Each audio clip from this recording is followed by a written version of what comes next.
City. Jeremy Clark here, Queen Sadie Signature, and this is episode number 5 in our sauna series. Today we are going to talk about athletic recovery and performance, the benefits of full spectrum infrared sauna use as it pertains to the athletes out there. Now, a lot of the things that we're going to talk about, you might recognize if you watched episode 3, I believe it was, talking about cardiovascular health.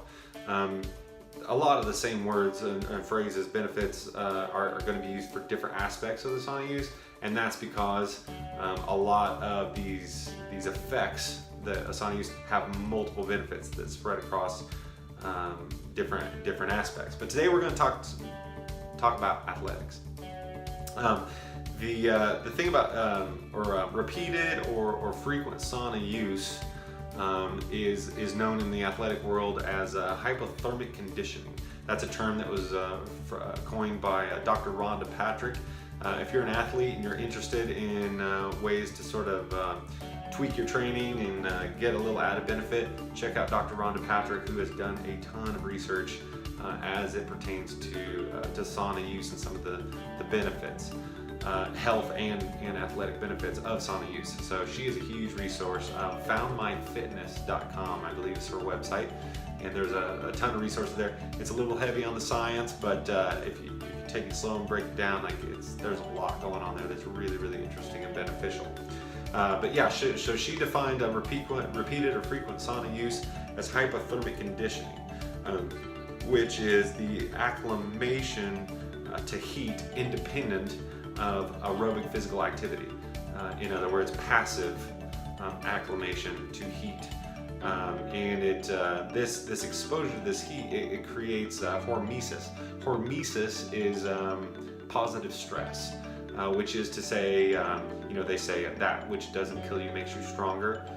Okay, that's basically the principle behind hormesis. So when you go, let's say you go into the gym and you do a heavy lifting session, what that does, and then the next day you're a little sore, what you've done is you've actually damaged your muscle tissue, and then there are tons of mechanisms in the body that swoop in to help you heal or recover, but it'll actually what they call super compensate. So it doesn't just bring you back to where you were.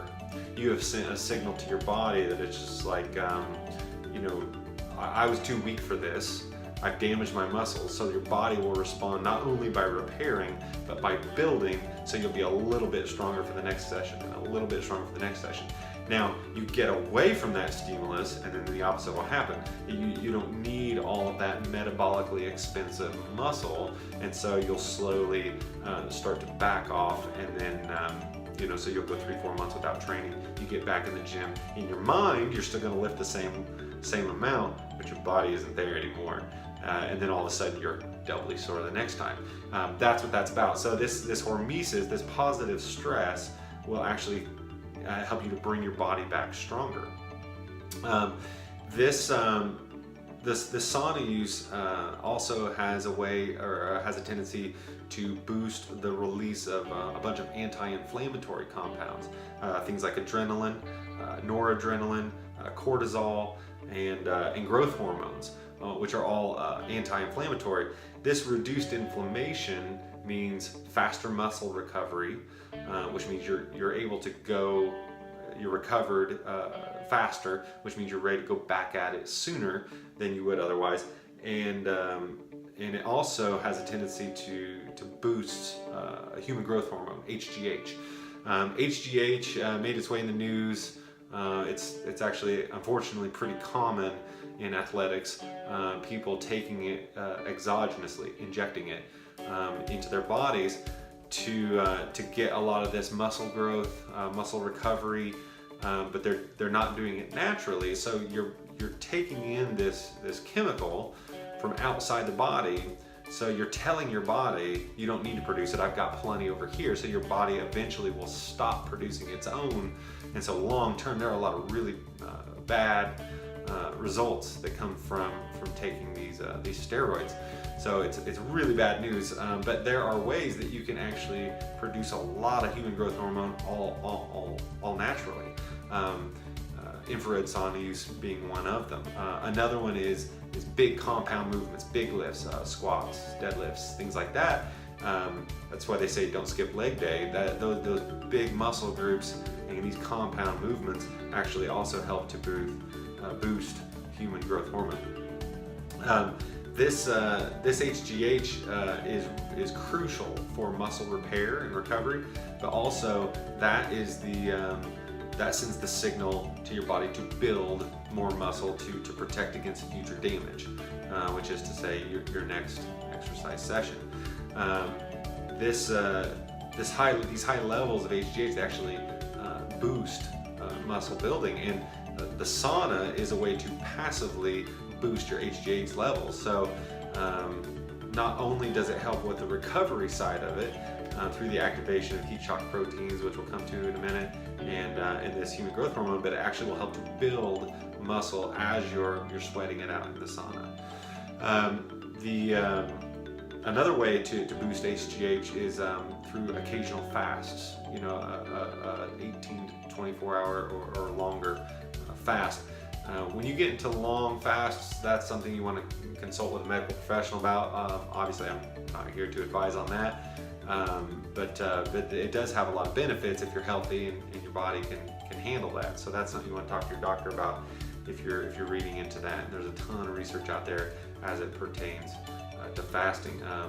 One huge resource, Dr. Jason Fung, I believe, F-E-N-G, out of Toronto, has done a ton of research into fasting if you want to look into him. These high levels of human growth hormone also serves to aid in the reduction of fat storage. So there's benefit. Not only does it help to build muscle, but it helps to burn fat. So human growth hormone is kind of a big deal. Another huge benefit as it pertains to athletics with infrared sauna use is the increase in your stamina, your cardiovascular fitness, which we talked about in an earlier episode, but it'll boost your stamina. It makes for better thermal regulation because you're exposing yourself to this high heat. It helps your body to learn how to thermoregulate better. It increases your blood plasma volume and increases your blood flow through vasodilation. That's the expansion of your arteries. And it also decreases the stiffness in the arterial walls, which was talked about in the cardiovascular health episodes. That makes for a lower blood pressure, a lower heart rate. It just makes it to where you've got more more oxygen getting to the muscles, and it'll actually boost your stamina, increase your endurance. Not only that, but talking about those heat shock proteins.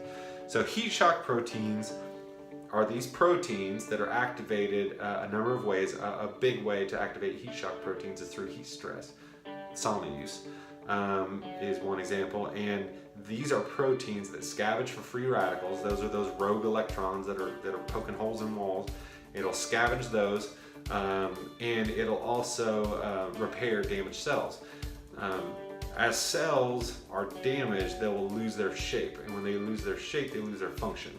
You can sort of think of your body as an appliance, and your appliance you need to plug in. So these cells are the plugs, and they plug into outlets inside your body. And if the plug is damaged and it doesn't fit into the outlet properly or as efficiently as it should, making that good connection, it's not going to function optimally.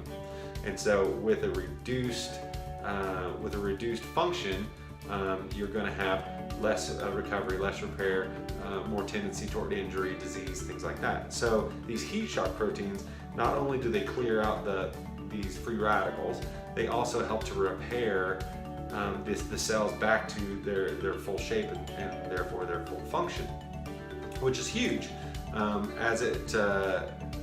If you've got more healthy cells that are functioning better, then it means for better recovery and also better building of muscle. The expression of heat shock proteins, it can actually stick around for up to 48 hours with an intense full-on sauna session that lasts at least 30 minutes. So these heat shock proteins are activated by the sauna, but they don't stop as soon as you get out of the sauna, which is pretty intense. So if you're able to make it in, say, every other day or every third day, the benefits of these heat shock proteins actually carry on throughout your training week. The other thing about training your body to release these high levels of heat shock proteins, they can result in a much larger release of these proteins when you go into the gym to do things like intense exercise. This intense exercise will actually release heat shock proteins as well, and so if you're getting a double dose of these heat shock proteins through sauna use and exercise, then it'll translate both ways. You'll release more heat shock proteins within the sauna because of the exercise that you've done, and you'll release more heat shock proteins when you're doing the exercise because of the sauna sessions that you've done. So that's pretty awesome.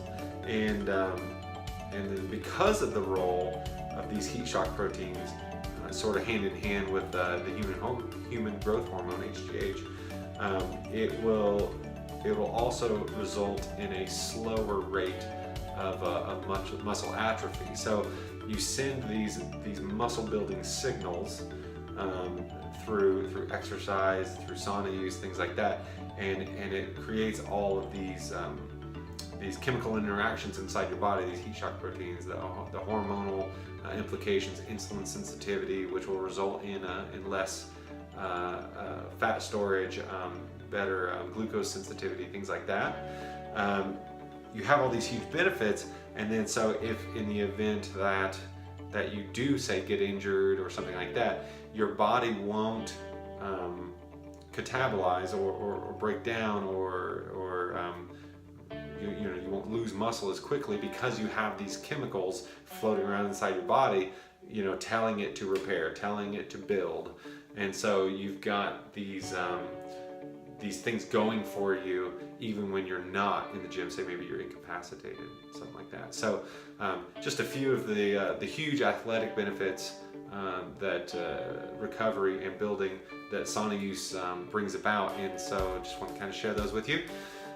Again, don't forget to check us out on YouTube, Queen City Signature. Leave us any comments or questions you have here on the Facebook or over there on YouTube, and we'll go from there. I hope you're having a great week. I hope your day is a little bit brighter today than it was yesterday, and it's even brighter tomorrow. And can't wait to hear from you. I love hearing from you, what you have to say, and keep those comments coming. Thanks so much. Have a great day.